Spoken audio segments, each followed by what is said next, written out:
wala chini kabisa. Hakuna kiumbe chochote kinaweza kututenganisha na upendo wake Mungu katika Kristo Yesu Bwana wetu. Sema amen. Amen. Nasoma hii maandiko ambayo iliandikwa na mtumishi wa Bwana Paulo. Tunajua Paulo alikuwa mtu ambaye alikuwa mkairi, alikuwa mtu mbaya, alikuwa mtu muuaji, lakini alipookoka Paulo, maandiko inasema ya kwamba yeye anasema alisulubishwa pamoja na Kristo. Kwa hivyo Paulo anapoongea katika Biblia anasema hata yeye mwenyewe amesulubishwa pamoja na Yesu. Kwa hivyo hakuna chochote angedhamini Paulo, hakuna kitu angedhamini. Naongea juu ya Paulo kwa sababu anasema hakuna chochote, iwe ni nguo, iwe ni njaa, iwe ni kifo, kitakacho tutenganisha na Bwana. Sema amen. Amen. Paulo anakiri kwa kinywa chake, na hayo ndio ilifanyika kwa sababu hata wakati Paulo na Sila waliwekwa gerezani, walisimama na Mungu. Hawakuweza kusema ya kwamba tutasimama upande wa Yesu, walisimama upande wa Yesu. Hata kama wangeambiwa watakufa, walikuwa upande wa Yesu. Kwa hivyo Paulo akasema ya kwamba hakuna chochote kitakaye tutenga na Kristo. Hallelujah. Hallelujah. Amen. Bwana asifiwe. Amen. Sijui ni wangapi siku ya leo ndani ya nchi ya Kenya, ndani ya wachungaji ambao wako wakati huu, sijui ni Wakristo wangapi hata wako ndani ya Jesus Winner, watakaye simama na neno kama hilo, waseme hakuna chochote kitakacho tutenga na Mungu. Sema amen. Amen. Nimewaambia wapendwa, nyakati ambazo tuko ni nyakati za watu wanajipenda, ni watu ambaye wamesimama na misingi yao, lakini Mungu anataka watu ambaye watasimama upande wake. Amen. Ambia mwenzako simama upande wa Mungu. Simama upande wa Mungu. Sema amen. Amen. Mungu mwenyewe akamtoa mwana wake wa pekee Yesu Kristo afe kwa ajili ya maisha yetu. Kwa nini Mungu amtoe? Hakuwa na mtoto mwingine. He was firstborn, na alikuwa na mtoto wa kipekee. Wacha sisi ni watu wa Mungu, lakini Yesu ni mtoto wa Mungu, akamtoa kwa ajili ya maisha yetu, akarisk. Sema risk. Kuhatarisha. Akatoa mwana wake kwa sababu anakupenda. Akatoa kile ambacho alikipenda. Yule ambaye alimpenda kabla mbingu iumbwe, yule ambaye alikuwa karibu na yeye sana, akamtoa kwa ajili ya maisha yetu. Yes. Hallelujah. Amen. Sijui ni wakapi siku ya leo wanaweza simama upande wa Mungu, kuwe na shida, kuwe hakuna chochote, wariski maisha yao.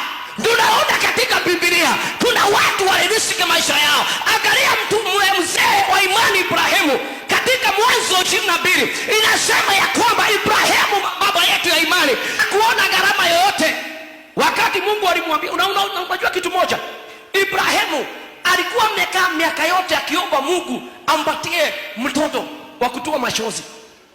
Amelia miaka yote, uzee wake, Mungu amempatia Isaka, na wakati amepatiwa Isaka, naye Mungu yule tu amempatia. Hallelujah.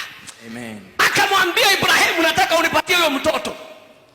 Nipatie. Sikia, kitu ambacho ni dhamana, kitu ambacho kimekuondolea machozi, kitu ambacho unajua sasa aibu imetoka, alafu Mungu amekuambia nipatie. Wewe ukiambiwa leo acha hivyo, acha mtoto mpendwa, acha tuongee ukweli. Mungu akwambia ile kama mshahara yako ulifanya mwezi yote, Mungu anakataka utalaa ukinongona. It's true. Wewe Mungu akikwambia brother, useme Mungu amekupatia gari leo, akwambie nataka hiyo gari nikupatia, sade ulete kanisani, uweze kubali. Utasema hiyo pastor ako na wazimu. Ngumu. Na hata kama ni Mungu atakuongelesha usiku, utaanza kujifanya ni kama sio sauti ya Mungu, utasema hiyo ni mapepo. Kama ingekuambia sauti ingetoka ikuambie brother utapata gari ingine kubwa, utasema hallelujah, amen, sauti ya Mungu imetokea, nitabarikiwa. Ikikuja ni ya kukuitisha, utaibadilisha. Because you cannot risk your life because of God. Yes. Hallelujah. Amen. Watu wacha niwaambie, na nataka unishike mzuri. Ibrahimu amepatiwa mtoto, kitu ambacho kutoka wakati aliahidiwa tangu akiwa kijana, ameambia utapata mtoto atakuwa baba wa mataifa.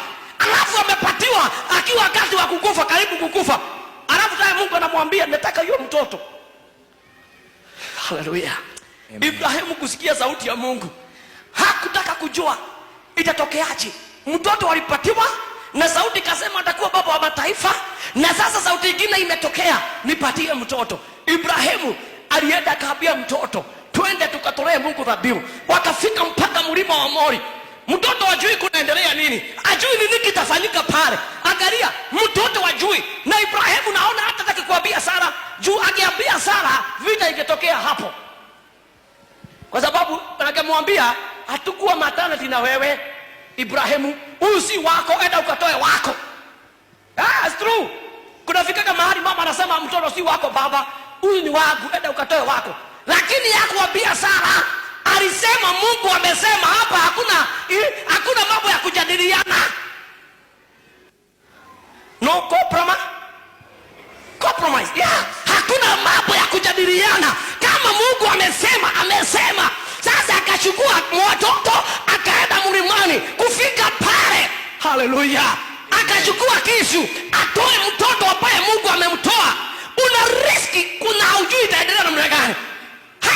Unaona yeye ajui kama kuna mtoto mwingine atakuja. Sara ndio huyo amezeeka.